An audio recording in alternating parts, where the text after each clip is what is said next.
My name is Mike McClary. I'm a Scientologist. I got into Scientology in late 1968, and in early 1969 I went on staff at the San Francisco org. The first 3 or 4 years I was on staff, I was an auditor and a course supervisor, basically course supervisor for the academy levels and every other course that Scientology delivered at that time. I liked the tech then, and I still like it today. And in mid-1973, I was approached to join the Guardian's office at San Francisco org. And at the time, I did not want to get out of tech, and I declined their offer and said, basically, I'm not interested, I want to stay working with the tech. So they reapproached me again a few weeks later. By the way, Kathy O'Gorman was the assistant guardian at San Francisco org at the time. She was to become my senior. Doug Knopson was the assistant guardian for information, which is a euphemism for intelligence, and he was the one that was trying to recruit me. Anyway, I was approached a couple of weeks later again to join the Guardian's office, and they made me an offer, which was that I would get to go. I was at the time a power release, which is a grade 5, and they made me an offer that I could go up to OT4 if I would join the Guardian's office, and so I bid on that, and I said okay, and I joined the Guardian's office so that I could get some auditing. So I went down, I guess it was midsummer of '73. I went down to take my training at the United States Guardian's office, which was in Los Angeles. And the person who was Deputy Guardian Intelligence United States at that time was Terry Milner.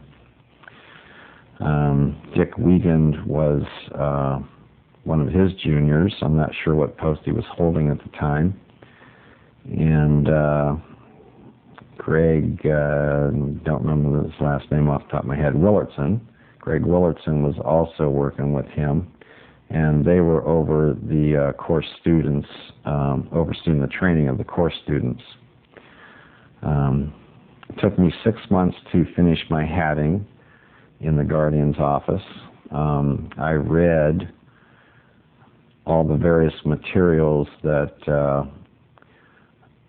for the Intelligence Bureau that you might see on the internet or appearing in court cases or hat packs since then, and I would have personal knowledge that the issues in those hat packs are correct and were the ones that were studied and were the ones that we used and applied in our daily work.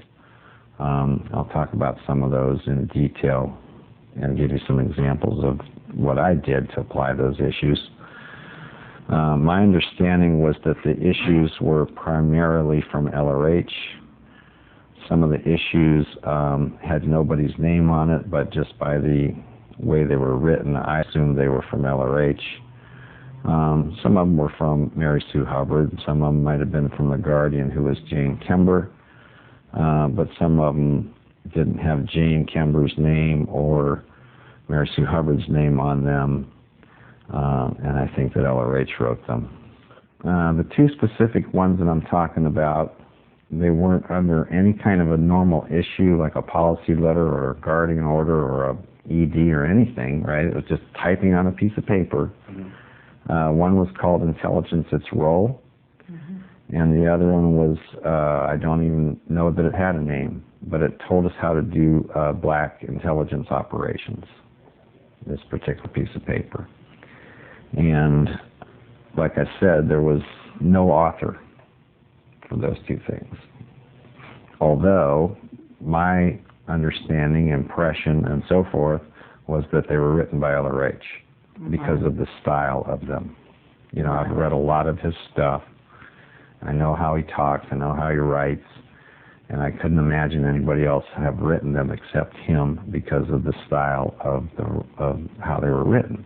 The basic idea was that intelligence was supposed to collect information and form what was called an estimate of the situation. An estimate of the situation was not something that was cast in stone or something that you could necessarily prove in court, but based on as much information about the enemy as you could ascertain, you were supposed to be able to determine whether there was a situation with the enemy that needed to be handled or whether there was no situation. And basically you were supposed to be able to form a prediction, like in any war situation. You know, you infiltrate the enemy, you determine his size, his strength, what his next move is going to be, if he's going to make one, you know, that kind of a thing. And the whole idea of the estimate of the situation, which was a primary product of the intelligence unit, was to make a prediction. What's the enemy going to do, when, where, with what strength, and so on and so forth, right? And having made that prediction, then intelligence was supposed to handle the situation before it ever happened. And any time an attack came on the organization that was unpredicted, it was considered to be an intelligence failure. All somebody had to do was criticize Scientology and they would be considered an enemy. For instance, if they wrote a book that was negative on it in any form, if they got on a TV show or radio show, they didn't even have to go that far. If they were just talking to their neighbors and we heard of it.